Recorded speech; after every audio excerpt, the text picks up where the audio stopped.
선생님 너무 축하드리고요. 저하고 이제 굉장히 밀접한 관계 속에서 선생님 공부 너무 잘하셨는데요. 지금 듣고 계시는 많은 다른 후배, 수강생 선생님들이 아마 문제풀이를 어떻게 활용해야 되나, 문제가 왜 중요한가, 문제를 많이 푸는 게 왜 중요한가, 왜 어떻게 문제를 많이 푸는 게 도움이 되나, 왜 중요한가, 요거에 대해서도 좀 궁금할 것 같고요. 그 다음에 사실 이지선 유아인명에서는 난이도 높은 문제부터 시작해서 신경향 정말 많은 문제를 다루어 드리잖아요. 그러면 그런 문제들을 어떻게 공부 방법, 어떤 공부 방법을 활용해서 어떻게 이 문제풀이를 효과적으로 활용할 수 있나, 그거를 좀 궁금해 하실 것 같아요. 일단 문제를 많이 풀어봐야 하는 이유를 먼저 말씀드리자면, 문제는 세상에 있는 같은 문제가 없다고 생각이 들어서 정말 많은 문제, 같은 이론 내용이더라도 정말 다양한 문제가 나올 수 있다고 이지성 강사님이 말씀을 해주셨는데, 저도 그거에 100% 공감을 하는 사람이라서, 피아제는 이 문제는 이렇게도 나올 수 있고 이 이론은 이렇게도 나올 수 있고 다양하게 정말 많이 나올 수 있거든요. 그래서 정말 문제를 많이 풀어본다는 거는 이제 저에게 필요한 방패 수단, 방어 수단으로서 정말 사용할 수 있는 거라서, 정말 다양하게 풀어볼수록 나의 이제 방어 기술이나 이런 것들이 많이 늘 수 있다고 생각이 들어요. 그래서 이제 문제를 많이 푸는 거는 저의 이렇게 스킬을 높이는, 저의 이제 능력치를 높이는 정말 좋은 수단이라고 생각할 수 있어요. 그리고 또 문제가 중요한 이유는 내가 암기가 되어 있지 않은지 체크를 할 수 있는 제일 좋은 방법이라고 생각을 해서, 이제 문제가 물어보는 게 정의를 물어봤는데 정의를 못 쓴다면 내가 정의가 암기가 안 된 것이고, 명칭을 물어봤는데 명칭을 대답을 못 한다면 명칭이 암기가 안 된 것이고, 그래서 이제 자신의 부족한 점을 빠르게 파악할 수 있다는 점이 있어서 문제 푸는 것은 정말 장점이라고 생각을 합니다.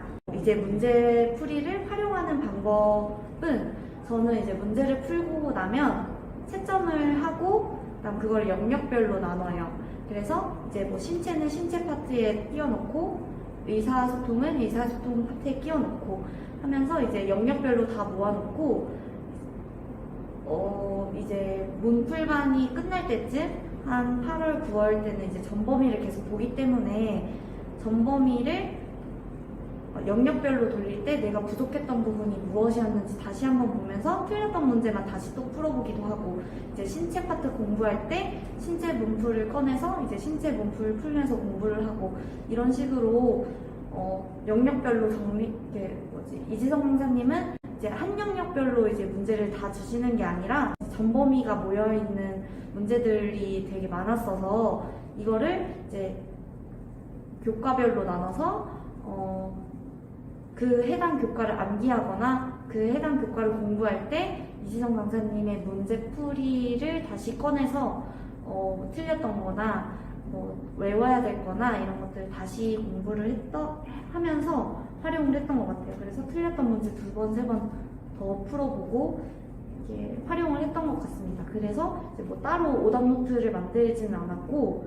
왜냐면 문제를 하도 많이 풀어서 오답노트를 할 수가 없었어요. 그래서 이제 그렇게 뭐 단거나 자료나 아니면 제 이론 자료에 포스트잇으로 붙여놓는 정도의 오답노트 식으로만 만들었고, 이제 2개, 3개 똑같은 게 있어요. 그러면 그거는 이제 제가 정말 취약한 부분이구나 생각하고 한 번 더 암기할 수 있는 기회가 되었습니다. 그래서 그렇게 문제를 풀이하시면 정말 많은 실력이 향상될 거라고 생각합니다. 네, 문제를 많이 풀어봐야 되고, 그 다음에 문제를 나름대로 좀 단번화하는 작업을 선생님만의 방법을 활용하신 것 같아요. 선생님 혹시 하루 루틴을 어떻게 보내셨는지, 하루 루틴 보내신 거를 좀 말씀을 해주시면 좋겠는데, 하루 루틴을 좀 소개를 해주실 수 있을까요? 초수, 재수랑 삼수 이렇게 나눠서 이야기하자면, 초수, 재수 때는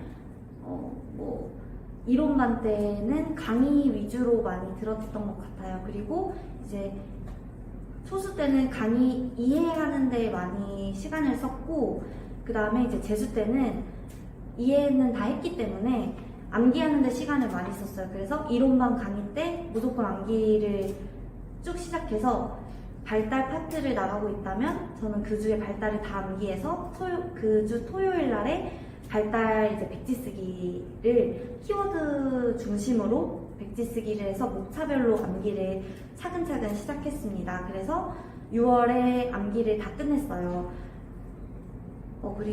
그랬고 30 때는 이제 그 재수 때 암기를 해놓은 게 많이 있었기 때문에 이제 6월까지는 일병행을 하면서 차근차근 그냥 뭔가 책을 기억을 상기시키는 정도로 이제 초반을 보냈고 이제 삼수되어서는 문제를 푸는 시간을 더 많이 가졌던 것 같아요. 그리고 그래서 이론반 때와 문제반 때는 정말 많은 이렇게 공부 시간의 차이가 있다고 하면은 문제반 때가 더 많은 공부를 했던 것 같습니다. 선생님, 개인 지도에서 가장 도움이 됐던 부분은 어떤 거가 있을까요? 사실 개인 지도를 받지 않았으면 1차든 2차든 수석까지는 할 수 있었나 이런 생각이 좀 들기도 하는데 진짜 선생님 많이 정성을 들였어요, 쌤한테. 자, 그러면 일단은 그냥 편하게 말씀을 해봐주세요. 1차에서 장점은 내가 문제를 해석하는데 어떤 오류가 있는지 이거를 정확하게 알 수 있다는 거. 그래서 암기가 부족한 사람인지 아니면 문제를 잘못 해석하는 사람인지 이런 것들을 잘 알 수 있는 계기가 되어서 이거를 극복하는 데 정말 많은 도움이 되었던 것 같고 저를 좀 객관적으로 판단할 수 있는 시간이었지 않나 그런 생각을 하게 되었고 1차는 그래서 나를 객관적으로 돌아볼 수 있는 가장 큰 장점인 것 같고 2차 때는 뭔가 안심이 된다고 해야 될까요? 왜냐면 2차 때는 이제 뭔가 합격이 코앞인 것 같은데 이거를 잡기가 정말 어렵고 누구에게 뭔가 물어보기도 되게 애매한 순간이기도 한데 뭔가 저보다 더 경력이 있으시고 보는 눈도 있으시고 어떻게 하면 더 합격에 다가갈 수 있는지 알고 있는 분에게 조언을 구하는 거는 정말 좋은 기회이기 때문에 그런 것들을 좀 편안하게 물어볼 수 있고 나를 다 드러낼 수 있는 사람한테 지도를 받는다는 게 되게 좋은 일이거든요. 그래서 저는 그런 좀 장점이 있지 않나 생각을 합니다. 네, 너무 잘 해주셔서 저도 참 보람이 있었어요. 할 때마다 팍 실력이 느는 거를 보는 게 정말 보람이 있는 거거든요.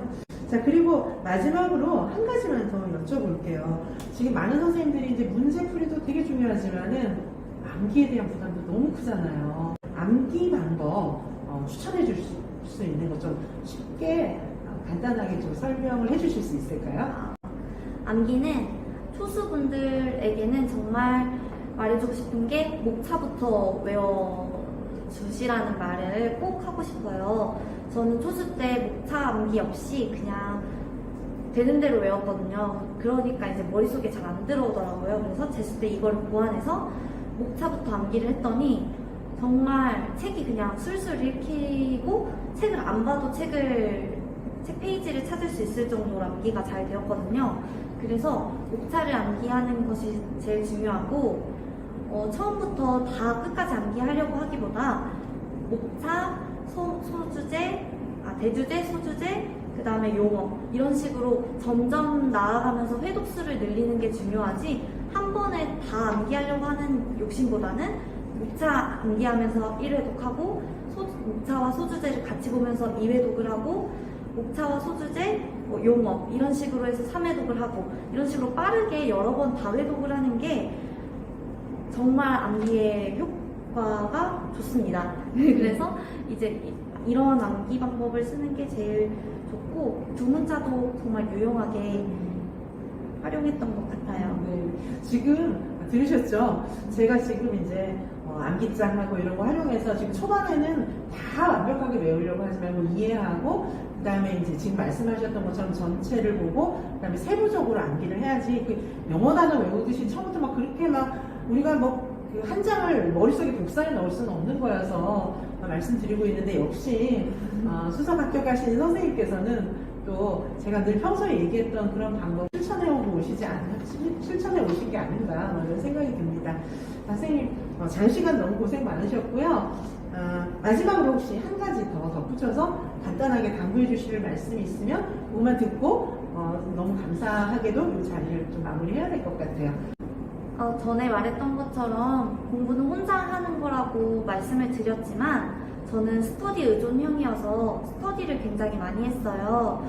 그래서 너무 공부는 혼자 하는 거랬어 하고 이기적인 마음으로 하기보다는 다 약간 도움을 주고 서로 도움을 받으면서 의지할 수 있는 스터디, 마음 맞는 스터디원을 찾고 함께 공부하시고 이진성 강사님이랑 이제 어려움도 나누시고 매주 목요일 날에 줌도 운영하시니까 어려운 점 있으시면은 이제 편안하게 말을 이제 터놓으시고 그렇게 하시면 충분히 합격하실 수 있을 거라고 생각합니다.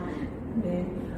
너무 감사하고요. 이 인터뷰를 들으시는 모든 선생님들도 다음에는 선생님 차례입니다. 그래서 꼭 합격하실 수 있음을 믿음을 갖고 항상 자신감과 밝은 마음, 행복한 마음으로 나는 합격할 수 있다 이렇게 생각하시면서 끝까지 열심히 하시기 바라겠습니다. 그리고 오늘 평가원 지역에서 수석 합격하신 선생님도 앞으로 더욱더 성장하셔서 우리나라의 유아교육을 크게 발전시키시는 훌륭한 그런 인재로서 성장하시고 크게 기여해 주시기를 기원드리겠습니다. 그리고 행복하세요, 선생님. 네, 감사합니다.